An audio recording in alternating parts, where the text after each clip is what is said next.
এখন আজকের এই মহিমান্বিত আশিকে রাসূল সাল্লাল্লাহু আলাইহি ওয়াসাল্লাম সম্মেলনে দয়া করে মহামূল্যবান বাণী মোবারক প্রদান করবেন জ্যেষ্ঠ সাহেবজাদা মোহাম্মদ ইসলামের সম্মানিত ইমাম ডক্টর সৈয়দ AFM নূরে খোদা আল আজহারি মাদ্দাজিলুল আলী হুজুর, পরিচালক ধর্মতত্ত্ব বিভাগ দেওয়ানবাগ শরীফ, পরিচালক বাবে জান্নাত দেওয়ানবাগ শরীফ, পরিচালক বাবে মাগফিরাত দেওয়ানবাগ শরীফ। ডক্টর জ্যেষ্ঠ সাহেবজাদা হুজুরকে আজকের এই মহিমান্বিত আশিকে রাসূল সাল্লাল্লাহু আলাইহি ওয়াসাল্লাম সম্মেলনে উপস্থিত আশিকে রাসূল ও মুক্তিকামী ভাই বোনদের উদ্দেশ্যে তার মূল্যবান বাণী মোবারক প্রদান করার জন্য বিনীত অনুরোধ জানাচ্ছি।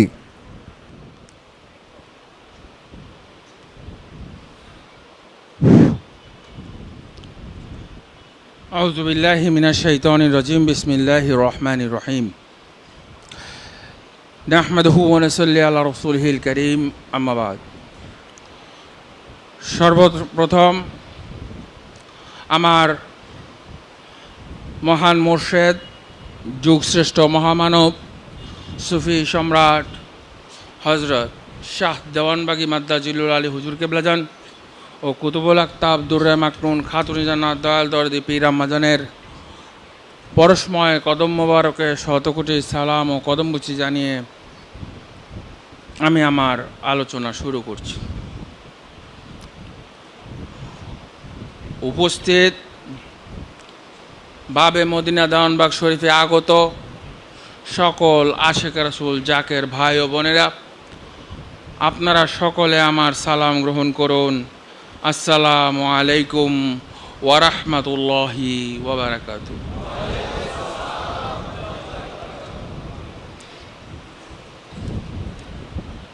আজ কুতুবুল আকতাব দুররে মাকনুন মাকামে মাহমুদা দয়াল পীর আম্মাজানের পরশময় কদম মোবারকে শতকোটি সালাম ও কদমবুচি জানাই ওনার শুভ জন্মবার্ষিকী উপলক্ষে। গত বুধবার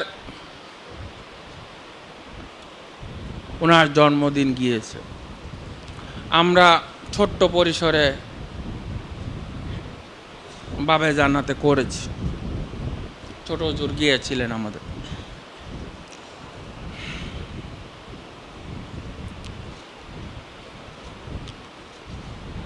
এই দয়াল মা যে কি দয়াল দরদি ছিল, এটা আমাদের আশিকে রাসূল জাকের বোনদের থেকে আপনারা শুনতে পারেন। আপনাদের যে সমস্ত জাকের ভাইদের স্ত্রী, মা, বোন ভিতর বাড়িতে খেদমত করেছে, দয়াল মায়ের সঙ্গ পেয়েছে, তাদের মুখে শুনে নেবেন তিনি যে দয়ার দরদি ছিলেন। কারণ তিনি পরপুরুষের সামনে যাইতেন না, তিনি খুব কঠোরভাবে পর্দা বিধান মেনে চলতেন। আমি বাহবে রহমত একবার বলেছিলাম, তাকে যদি তুলনা করতে হয় মা ফাতেমার সাথে তুলনা করতে। মা ফাতেমা যেদিন কুতুবুল আকতাবের দায়িত্ব পেয়েছিলেন, রাসূল খোদা সাল্লাল্লাহু আলাইহি সাল্লাম তাকে দাঁড়ায়া সেলুট করেছিলেন। এই বিরল সম্মানের অধিকারী হয়েছিলেন কেবলমাত্র মা ফাতেমা। তাহলে আপনারা বলতে পারেন যে মা ফাতেমা কি মা খাদিজার চেয়েও উন্নত? আমি বলবো হ্যাঁ। কিভাবে? তিনি মা খাদিজার সমস্ত গুণ তিনি পেয়েছেন, সাথে নবী মুহাম্মদুর রাসূলুল্লাহর গুণগুলোও পেয়েছেন। এই কারণে তিনি মা খাদিজার চেয়েও শ্রেষ্ঠ। বুঝাইতে পারছি? আশিকে রাসূল ভাইরা, মা খাদিজাতুল কুবরা রাসূলকে অসহায় অবস্থায় পেয়েছেন, বেকার মুহাম্মদকে বিয়ে করেছেন, সম্পদশালী করেছেন। ঠিক কিনা? রাসূলে খোদা সাল্লাল্লাহু আলাইহি ওয়াসাল্লাম একাধারে 13 বৎসর হেরা গুহায় ধ্যান সাধনা করেছেন। মা খাদিজাতুল কুবরা সেইখানে এত বয়স্ক একটা মহিলা, তিনি তার শরীরের অবস্থা কেমন সেদিকে খেয়াল করে রাসূলে খোদার একে একে 7টা সন্তানের জননী তিনি ছিলেন। এই কারণে মা খাদিজাতুল কুবরার সাথে মা ফাতেমাকেও তুলনা, আমার দয়াল মাকেও তুলনা করতে পারে। তার 7 সন্তান জীবিত, তিনি 10 সন্তানের জননী ছিলেন। আমাদের 3টা ভাই বোন মারা গেছে। একটা বোন ছিল আকলিমা, নুরুল হুদা, যার নামে আমার নাম নূরে খোদা করা হয়েছে, আর মনিরে খোদা, তার নাম ছিল মনিরুজ্জামান। তার মাজার শরীফ বাবে জান্নাতে আছে, আর ওদের মাজার শরীফ চন্দ্রপাড়ায় আছে। মাজার করা হয়নি, এমনি নর্মাল কবর আছে। আশিক রাসূল ভাই ও বোনেরা, আমার দয়াল মা ছিলেন আমাদের বোনদের, জাকের বোনদের জন্য রত্ন স্বরূপ। তিনি যদি আজকে থাকতেন, মুহাম্মদ ইসলামের এই অবস্থা হইতো না। মুহাম্মদ ইসলামের যে ফাটল, এটা আজকে হইত না। যে তার বিয়োগ ব্যথায় আমার মহান মুর্শেদ আর বেশি দিন দরবারে ছিলেন না, তিনি আমাদের ছেড়ে চলে গেছেন। আমার দয়াল মা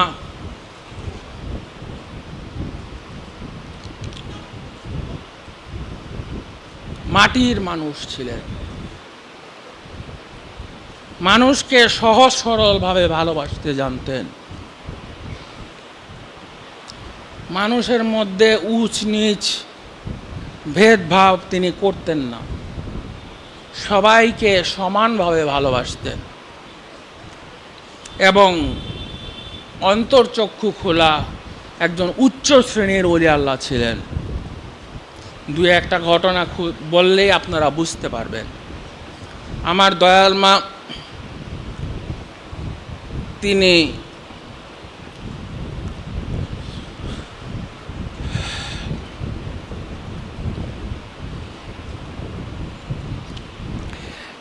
একবার বাবে মদিনায় খেদমত করে 3 জন জাকের ভাই বাবে রহমতে থাকতে গেছেন। রাতে খাবার দেরি হয়ে যাওয়ার কারণে রাতে খাবার পান নাই, খাবার শেষ হয়ে গেছে। ওনারা ক্ষুধায় শুয়ে আছেন, ঘুম আসতেছেন। আমার দয়াল মা, তিনি 3 প্লেট খাবার পাঠাইলেন, 3 প্লেট খাবার পাঠাইলেন, গিয়ে বললেন এটা মসজিদে নিয়ে যাও। 3 জন মানুষ না খেয়ে শুয়ে আছে। বুঝতে পারছেন তিনি কত উচ্চ শ্রেণীর? তিনি ঘরে থেকে বলে দিয়েছেন 3 জন মানুষ না খেয়ে শুয়ে আছে, এটা মসজিদে নিয়ে যাও। কাজের মানুষ দিয়ে পাঠিয়ে দিলেন। গিয়ে জিজ্ঞাসা করলো মসজিদে, আপনারা কি কেউ ক্ষুধার্ত আছেন? দয়াল মা খাবার পাঠাইছেন। ওই জাকের ভাইরা সহজে কেঁদে দিলেন। দয়াল মা না দেখেই আমাদের এত খবর রাখতে পারেন, বলেন সুবহানাল্লাহ। একবার তিনি পর্দায় কতটা শক্ত ছিলেন। একবার আমরা যখন 154 আরামবাগে ছিলাম, ভাড়া থাকতাম নাজিম সাহেবের বিল্ডিংয়ে। দোতলায় বাবাজানের অফিস, মানে দরবার হল, আর 5 তলায় আমাদের ফ্যামিলি ছিল। নিচতলায় ছিল নাজমা মেটালের বাট্টি ঘর। এটা এখন বর্তমানে আমার চাচাতো ভাই সোহাগরা কিনে নিছে। তো এই বিল্ডিংটা নিচতলায় ছিল বাড়তি ঘর, আমরা ওখানে ভাড়া থাকতাম।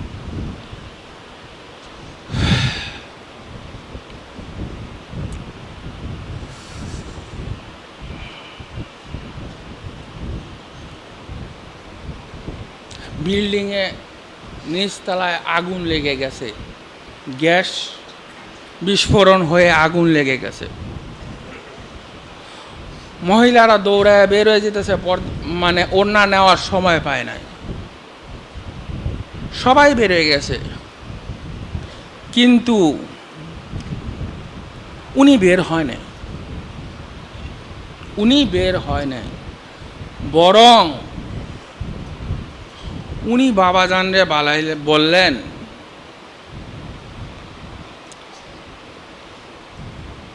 যে রহমান বাইরে পাঠান, আমি মোরাকাবা করে ব্যবস্থা করতেছি, উনি চেষ্টা করুন। পুরা বাড়তি ঘরে আগুন, ওইটার মধ্যে রহমান ভাই প্রবেশ করলেন, ভিজা ছালা দিয়ে এই গ্যাসের মূল চেম্বারের মুখটা বেঁধে দিলেন, ওনার জামা কাপড়ে আগুন ধরে নাই। এমনই দয়াল দরদি এবং ক্ষমতাশালী মহামানব ছিলেন তিনি। ট্যাংরাটিলা গ্যাস ফিল্ডে আগুন লেগে গেল, 3 দিন ধাও ধাও করে আগুন জ্বলতেছিল। তখন বাবাজানকে দয়ালমা বললেন, আমাকে একটু হুকুম দেন, আমি ব্যবস্থা করি। আমাদের বাংলাদেশ গরিব দেশ, এই দেশের সম্পদ গ্যাস, এটা যদি পুড়ে যায় তাহলে আমাদের দেশের অনেক ক্ষতি হবে, আমাকে দয়া করে অনুমতি দেন, আমি এটার একটু ব্যবস্থা করি। উনি ব্যবস্থা করলেন। তারপর ট্যাংরাটিলার আগুনও থেমে গেল। আশেক রাসূল ভাই ও বোনেরা, আমাদের জাকের বোনরা যখন নাকি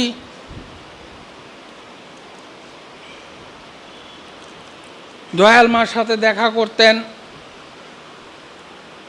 তিনি দয়াল মার সাথে যখন দেখা করতেন, তিনি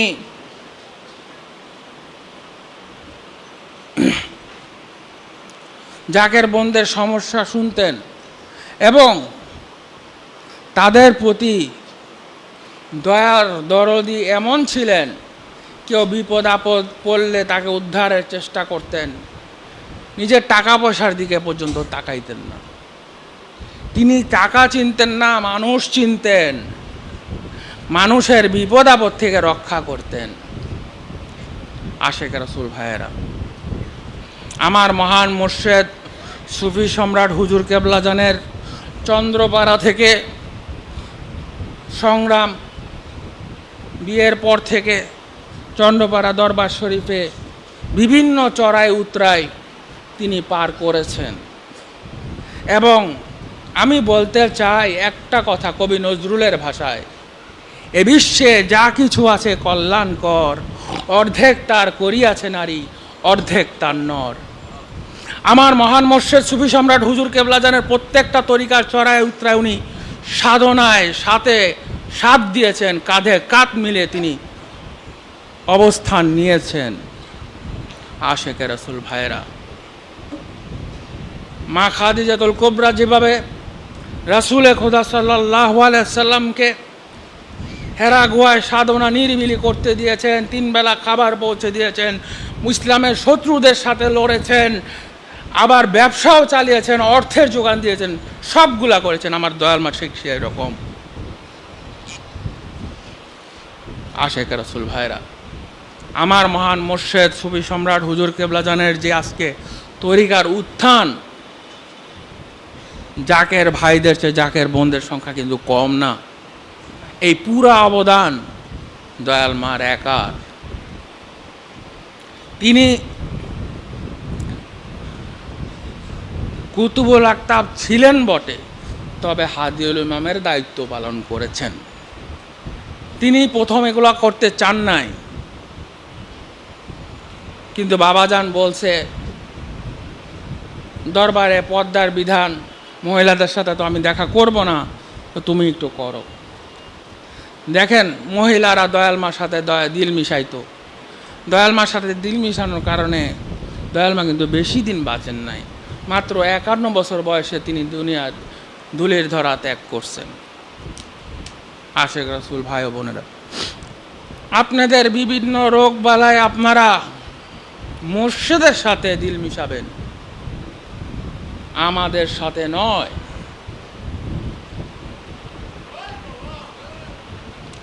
মুর্শিদ সাগরের মতো আর আমরা নদীর মতো।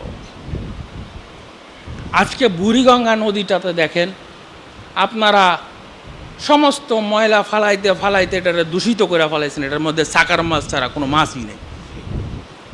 সাকার মাছ ময়লা খায়, ওটা টিকা আছে, অন্য কোনো মাছ নাই।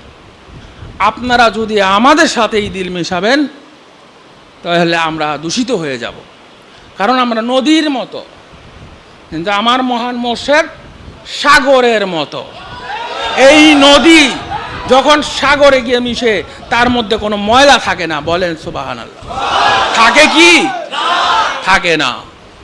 আপনারা যদি আমাদের সাথে দিল মেশান আমরা কলুষিত হয়ে যাব। আশেক রাসূল ভাই ও বোনেরা, আপনাদের জন্য আমরা বলতেছি, দেখেন আপনাদেরকে অনুরোধ করে বলি, আজকে আমি ছোটবেলা থেকে অসুস্থ, আমি আমার মহান মুর্শিদের জন্য। আপনাদের মনে প্রশ্ন থাকতে পারে যে বড় হুজুর এত অসুস্থ অসুস্থ, কারণটা কি? আপনাদের জানার অধিকার আছে। আমাকে বিভিন্ন জন বলে বিভিন্ন কথাবার্তা। দেখেন আমার মহান মুর্শিদ 63 বছর বয়সে দুনিয়া থেকে চলে যেতে চাইছিলেন।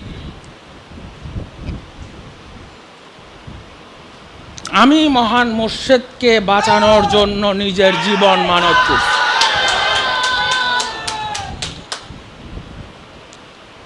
রসুল খুদা সাল্লাল্লাহু আলাইহি সাল্লাম বলছেন, অসম্ভব, সারা জীবন অসুস্থ থাকবে। আমি সেটা মেনে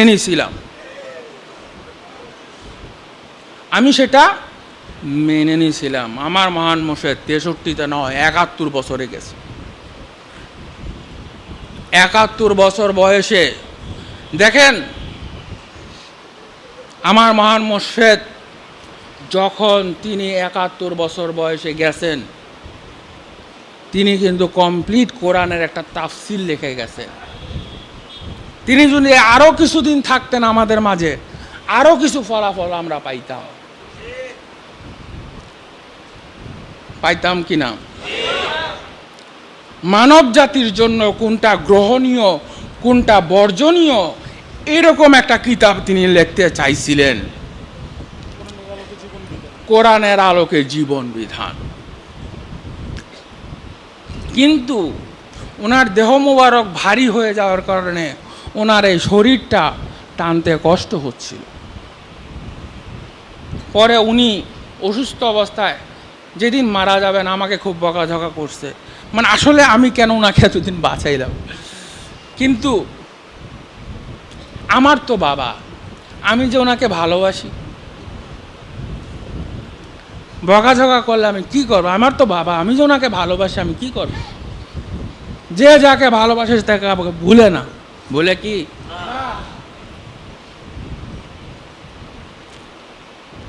তখন পরিস্থিতি মেনে নিলাম যে ওনার এই দেহর মোবারক টানতে কষ্ট হচ্ছে, এই কারণে উনি বকাঝকা করতেছে। পিতা শাসন করতে পারে, সেই জন্য কি আমি পিতার বিরুদ্ধে বিদ্রোহ করব না। দেখেন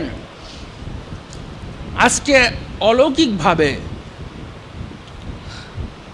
আমার বাবে জান্নাতে এক জাকের বোন স্বপ্নে দেখলেন আমরা যেন টিয়া জামা পরি। দয়াল মা স্বপ্নে বললেন টিয়া কালারের জামা পরতে। আজকে আমরা কিন্তু ARS এর কর্মীদেরকে জানাই নাই, কিন্তু অনেকে ARS এর কর্মী দেখেন টিয়া কালার পরছে। যাদের মুর্শিদের এবং মুর্শিদের সাথে আওলাদের সাথে সত্যিকারের ভালোবাসার যোগাযোগ আছে, তারা এই কালারটা পরছে। দেখেন পরছে, কিন্তু আজকে কাকতালীয় বাবা এসে দেখি ছোট হুজুর টিয়া কালার পড়ছে। দেখেন,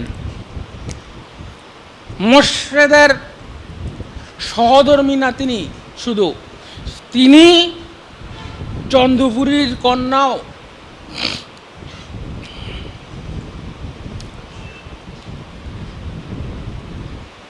তিনি বাবা জানের হাদিউল ইমাম হওয়ার আগে থেকে তিনি কুতুবুল আখতার, একজন আবদাল শ্রেণীর ওলি আল্লাহর মুরিদকে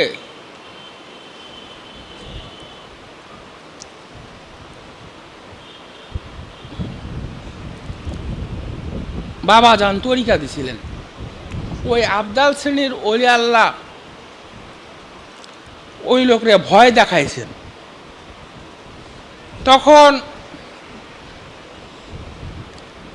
বাবা জানতেন না দয়াল মাই যে কুতুবুল আখতার, ঠিক আছে, এগুলো তো বলা নিয়ম নাই।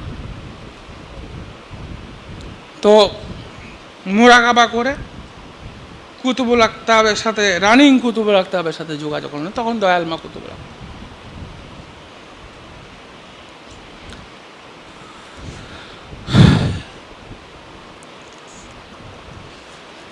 কুতুবুল আখতাবের সাথে যোগাযোগ করলেন, দেখলেন দয়াল মা কে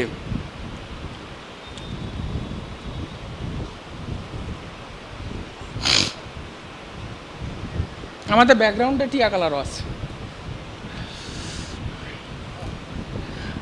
দয়াল মাকে দেখলেন, বললেন যে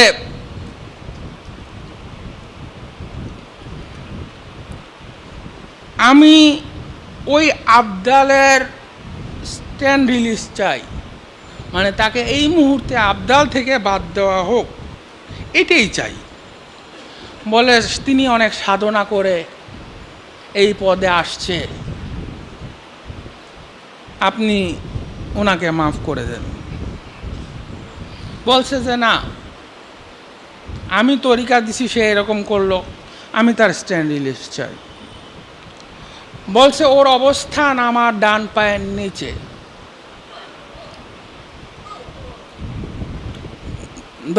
বাবা জান বললেন ডান পায়ের নিচে না ঘাড়ের উপরে, সেটা আমি জিজ্ঞাসা করি নাই, আমি তার স্ট্যান্ড রিলিজ চাই। তখন দয়াল মা তাকে স্ট্যান্ড রিলিজ করতেছে, ওই আবদাল কাঁদতেছে। তখন চন্দ্রপুর হুজুর বেহাল বেকার হয়ে গেলেন। চন্দ্রপুরী হুজুর বেহাল বেকার হয়ে বাবা জানরে জানাইলেন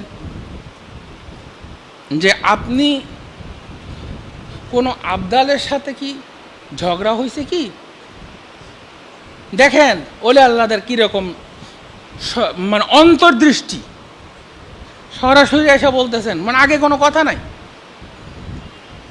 ওই আবদালের সাথে কি কোনো ঝগড়া হয়েছে কি? বলছেন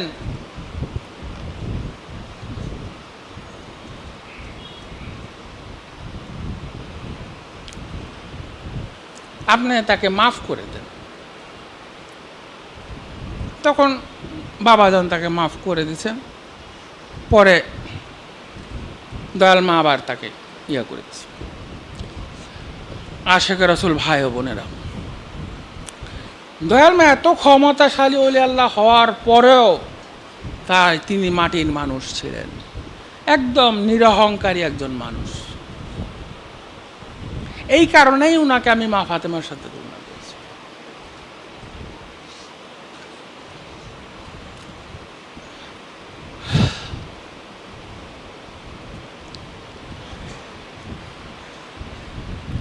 চন্দ্রপুরী হুজুর ছিলেন মাটির মানুষ।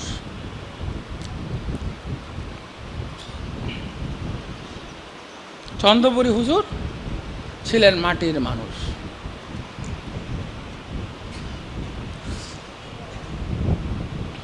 বাবা জানের সাথে যেদিন প্রথম দেখা হইল, একটা লুঙ্গি মুবারক, একটা এই হাতার গেঞ্জি, স্যান্ডো গেঞ্জি না, এই হাতার গেঞ্জি, হাফ হাতার গেঞ্জি পরা, মানে সাদা গেঞ্জিগুলো যেগুলো পাঞ্জাবির নিচে পরে, ওই গেঞ্জি মুবারক পরা। তো আজকে আমি এই পাঞ্জাবি জানি এখানে খুব গরম, যাতে না ঘামায়, এটা ভারী কাপড়, ভিতরে একটা ওই গেঞ্জি আর ওই লুঙ্গি পরে আসছে। এতে আমার চন্দ্রপুরীর শূন্যতা পালন করা হয়েছে।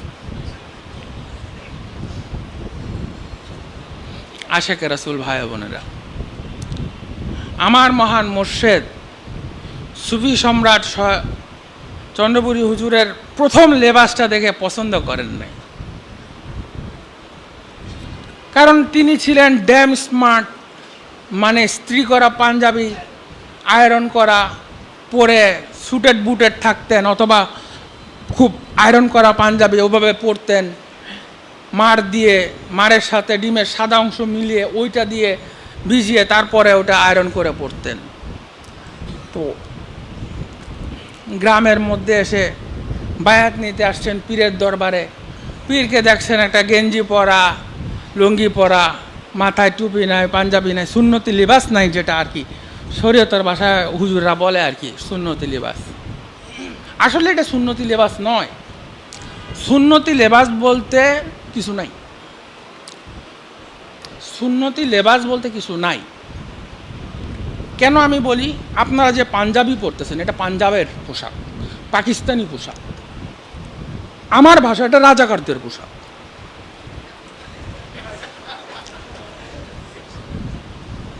ঠিক আছে, এই মাদ্রাসার হুজুররা এটা পোলাপাইনটা জোর করে পড়ায়, আপনারা পাঞ্জাবিই বলতেছেন, এটা কি আমাদের দেশের ন্যাশনালিটির সাথে যায়? আমরা তো এই পাঞ্জাবিদেরকে পিটায় বিদায় করছি আমার দেশ থেকে, এই পাঞ্জাবি বাহিনীকে আমরা পিটায় বিদায় করছি না আমাদের দেশ থেকে। দেখেন, আমি একটা আর্টিকেল লিখছিলাম, অপসংস্কৃতি এবং 21শে ফেব্রুয়ারি, এই হিন্দিকে যদি উর্দুকে আমাদের উপরে চাপাই দেওয়া হয়েছিল, আমরা কিন্তু উর্দুকে তাড়াই দিছি, উর্দুকে আমরা তাড়াই দিছি, কিন্তু এখন হিন্দির ওই উর্দু প্রেতাত্মা হিন্দি রূপে আমাদের ভিতরে ঢুকে পড়ছে। এখন ঘরে ঘরে ডিশ দেখি, ডিশ দেখা আমরা হিন্দি সিরিয়াল শিখে ফেলছি, ঘরে ঘরে অশান্তি, স্বামী স্ত্রীতে তালাক, অশান্তি সৃষ্টি হয়ে গেছে। কিন্তু 10 বছর আগে গিয়ে দেখবেন, যখন ডিশ ছিল না, আমাদের দেশে সংসারে এত অশান্তি হয়নি, ঠিক কিনা? ডিভোর্স হার বেড়ে গেছে। আশেক রাসূল ভাই বোনেরা, আমার দয়াল মা ছিলেন মা ফাতেমার মতো, আর আমার মহান মুর্শিদ ছিলেন মৌলা আলীর মতো।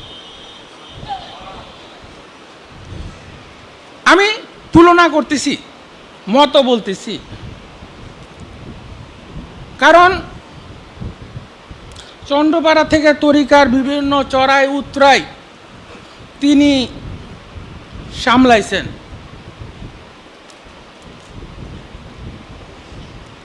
এর মধ্যে যে তার উপরে আঘাত আসে নাই তা কিন্তু নয়। আপনারা বাবা জান্নাতে যাবেন, বাবা জানের হুজরা শরীফটা দেখবেন, ওখানে দেখলে দেখবেন দরজা জানালার উপরে কতগুলা দাওয়ের কোপ আছে। 90 সালে 40 জনের সাথে একা ফাইট করছেন দয়াল বাবা যান, 40 জন ডাকাইতের সাথে।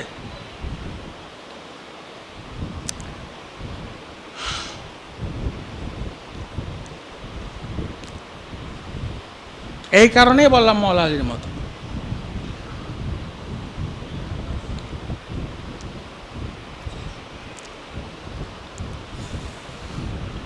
বাবাজানকে ওনার নাক মুবারক এবং মাথা মুবারকের উপরে একটা কোপের দাগ আছে না? ডাকাতরা একজন জাকের ভাইয়ের কে অস্ত্র ধরে বলতেছে বাবা যান, উনি বলতেছে একটা লোক আসছে, তার পেট ব্যথা পরা পানির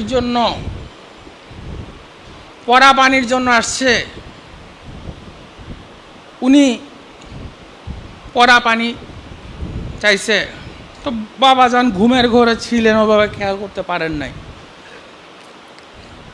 গেট খুলছে, মানে গেট খুলে দেখছে অন্য লোক, তিনি আবার দরজা চাপাইতেছিলেন। তখন 40 জনের সাথে ধস্তাধস্তি হয়েছে। তখন তারা পারতেছিল না, পরে ওই যে একটু ফাঁক হয়েছে, ফাঁক দিয়ে কোপ দিছে। কোপ দেওয়ার পরে ওই কোপটা নাকের উপরে এবং মাথার উপরে গেছে। তখন তার ধরাটা ঢিলা হয়ে গেছে, তারা ঢুকে পড়ছে ঘরের ভিতর। বাবাজানকে গুলি করছে, এখান দিয়ে ড্রিল মেশিন ঢুকাই দিছে। তারপরে বাবাজানকে বেঁধে দয়াল মাকে অস্ত্র ধরে তারা জিনিসপত্র লুটপাট করেছে।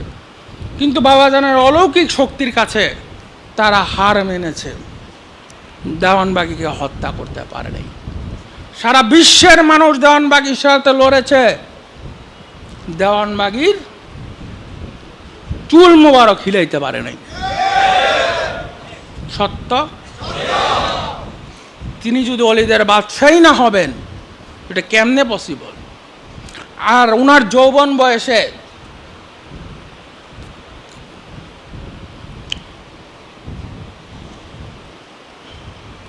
আমার বড় চাচি কে নিয়ে, তখন সাইদুর ভাই ছিল ছোট, বড় চাচিকে নিয়ে আশুগঞ্জ থেকে চাচার কাছে নিয়ে আসতেছে।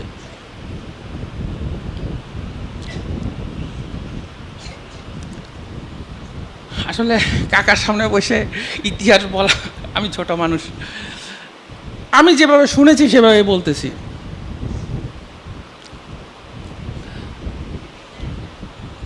তখন চাচিকে ডিস্টার্ব করছে, বাজে মন্তব্য করছে Pakistani army. Pakistani army 2 platoon army, Dewanbagi 1 lakh, এদেরকে লাইট থেকে সিটের নিচে ঢুকাইছে। তিনি যদি মওলা আলীর মতো শক্তিশালী না হবেন, এটা কেমনে করলেন? এই কারণে আমি তুলনা করছি। আশেক রাসূল ভাইয়েরা, সৌদি আরবে একটা জায়গা আছে ওয়াদিয়ে হারব, ছিল আর কি, এখন এটা ওয়াদিয়ে জিন। পানি ঢাললে পানি উপর দিকে যায়, গাড়ি নিউট্রাল করলে গাড়ি ব্যাক গিয়ারে চলে, কারো কোনো ক্ষতি করে না। এইখানে সুলাইমান আলাইহিস সালামের জমানা থেকে কিছু জিন,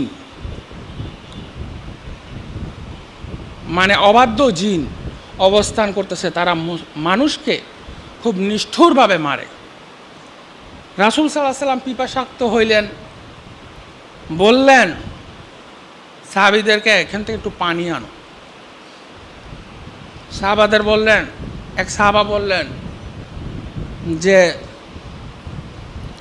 এই জায়গায় না যাওয়াই ভালো, এখানে প্রচুর জিন আছে।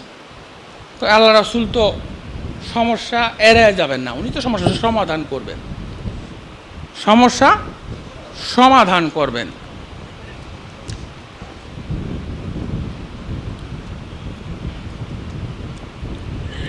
ওমা ইয়ান্তিকু আনিল হাওয়া ইন হুয়া ওয়াহয়ুন ইউহা। আল্লাহ রাসূল নিজের মুখে কিছু বলেন না, উনি যেটা বলেন সেটা ওহী। হয় সেটা ওহিয়ে মাতলু মানে কোরআন, নাহলে ওহিয়ে গায়রে মাতলু মানে হাদিস। আল্লাহর তরফ থেকে যেটা আসে উনি সেটাই বলেন। এক সাহাবাদের পাঠাইছেন, একজন সাহাবীকে জিন নিষ্ঠুরভাবে হত্যা করছে, বাকিরা পালায়ে গেছে। তখন তিনি আরেক দলকে পাঠাবেন, এমন সময় জিবরাইল আলাইহিস সালাম এসে জানাচ্ছেন যে মওলা আলীকে পাঠান, তাকে সাহায্য করার জন্য কয়েকজন সাহাবীকে পাঠান, নইলে যাকেই পাঠাবেন তারা তাকে হত্যা করবে। তখন মওলা আলী গেলেন। মওলা আলী যাওয়ার পরে বললেন, এ আদমজাত, তোমাদের এক ভাইকে আমরা এখনই হত্যা করছি, তোমরা আবার আসছ। মওলা আলী 3টা অপশন দিলেন, তোমরা আমার হাতে হাত দিয়ে বায়াত হয়ে মুসলমান হয়ে যাও, নইলে আমাদেরকে শান্তিতে পানি নিতে দাও, নইলে মরো, আর নইলে এই জায়গা ছেড়ে ত্যাগ করে চলে যাও। তারা কোনোটাই করলো না, মওলা আলীর উপর আঘাত করলো। মওলা আলী জুলফিকার দিয়ে এক কপে 2 টুকরা করেছে। তারপর ওই বালতিতে পানি না, তখন হাজার হাজার জিন বেরোইছে ওটার ভিতর থেকে। তখন মওলা আলী তখন কোরআন শরীফ থেকে একটু তেলাওয়াত শুরু করলেন, তাদের শরীরে আগুন লেগে গেল। মওলা আলী তারা আবার কুয়ার ভিতরে ঢুকছে, বলেন আমাদেরকে পানি দাও, আমরা চলে যাব। বালতি ফালাইলেন, তারা বালতি উগলাই দিল, ফেরত পাঠাই দিল।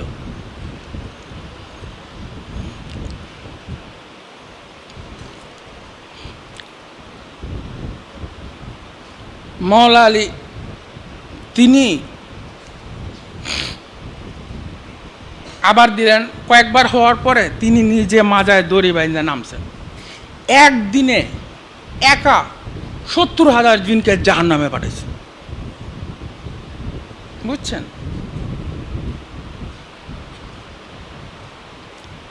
বদরের যুদ্ধে 70 জন কাফেরকে একাই মারছেন। আর খাইবার যুদ্ধে 950 মণ ঢাল বাম হাতে তুলে যুদ্ধ করছে। এত বড় বীর পৃথিবীর ইতিহাসে আসে নাই, এত বড় বীর পৃথিবীর ইতিহাসে আসে নাই। মওলা আলীকে আগের দিন এশার নামাজ পড়তেছেন, এশার নামাজ পড়ে বলছেন যে আমাকে যারা হত্যা করবে, যে হত্যা করবে সে এই মসজিদেই আছে, সে এই মসজিদেই আছে। সাহাবায়ে কেরাম বললেন, কে সে, আমাকে বলেন, আমাদেরকে বলেন, আমরা তাকে হত্যা করি। তাহলে মওলা আলী অমরত্ব পেয়ে যেতেন। তো মওলা আলী বললেন,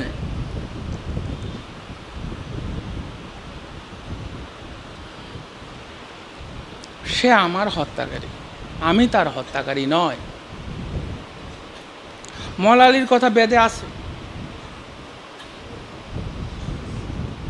তো সে আমার হত্যাকারী, আমি তার হত্যাকারী নয়। আব্দুর রহমান আল খারেজি, এই খারেজি সম্প্রদায় এখনো আছে। এরা আব্দুর রহমান আল খারেজি মওলা আলীকে হত্যা করছে নামাজের সেজদারত অবস্থায়। এরা ইসলাম থেকে মওলা আলীর ভাষ্যমতে এমনভাবে বেরিয়ে গেছে, তীর যেভাবে ধনুক থেকে বের হয়ে যায়। তাদের কণ্ঠে সুললিত কোরআন তেলাওয়াত, নামাজ, রোজা এগুলো কোনোটাই কবুল হবে না, তারা অভিশপ্ত। আশিক রাসূল ভাই বোনেরা, আজকে আমার দয়াল মা, দয়াল বাবাজানকে আমি পাক পাঞ্জাতমের সিনিয়র 2 জন সদস্যের সাথে তুলনা করলাম। আমার মহান মুর্শেদ আমার আলোচনার ভুল বলতে মাফ করুন, এবং আমার মহান মুর্শেদের আওলাদ যারা দেওয়ানবাগীর আদর্শ অনুযায়ী আছে তাদের সবাইকে কবুল করুন। আল্লাহ আমার আলোচনার ভুল গলতি মাফ করুন। আপনারা সবাই আমার আলোচনার ভুল গলতি ক্ষমা সুন্দর দৃষ্টিতে দেখবেন। আল্লাহ আমাকে ক্ষমা করুন। আসসালামু আলাইকুম ওয়া রাহমাতুল্লাহি ওয়া বারাকাতুহু।